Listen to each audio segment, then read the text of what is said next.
Let me share something most people only realize much later in life. What truly breaks us isn't always what happens to us. It's what we bury deep inside and never face. We're taught to believe strength means holding it together, smiling when we want to cry, saying, "I'm fine." But those hidden emotions don't disappear. They linger, shaping how we think, behave, and even how our body feels. Here's the twist. The very feelings we lock away for survival are often the ones silently making us weaker. Why? Because from childhood, many of us were told sadness is weakness, anger is dangerous, fear is shameful. So we pushed them down, convinced ourselves we were strong. But psychology shows us the opposite. Repressed emotions don't vanish, they transform. Sadness can turn into numbness, anger into stress, fear into control. Think of it like holding a beach ball underwater. You can press it down for a while, but eventually it bursts back with force. That's what repression does, it waits. And here's the paradox. Repression feels like control, but it's the opposite. Studies show people who habitually repress emotions are actually less resilient to stress. What seems like strength in the moment becomes weakness in the long run. So what makes us truly strong?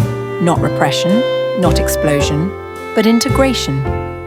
Facing emotions, learning from them, and letting them pass through without letting them control us. Anger teaches boundaries.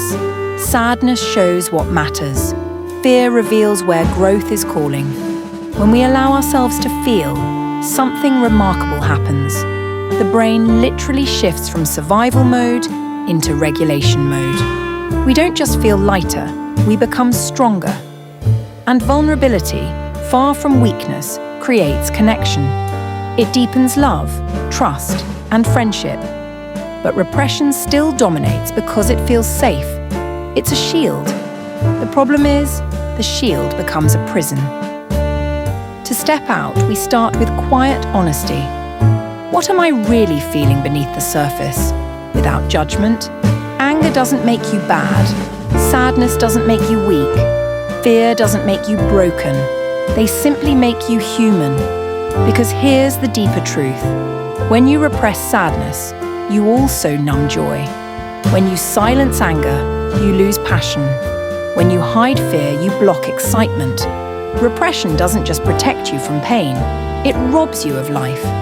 So ask yourself, do you want safety or do you want aliveness? Safety without aliveness is just survival. But aliveness, messy, raw, vulnerable, is where meaning lives. In the end, true strength isn't about how much you can hold back. It's about how deeply you're willing to feel without letting those feelings define you.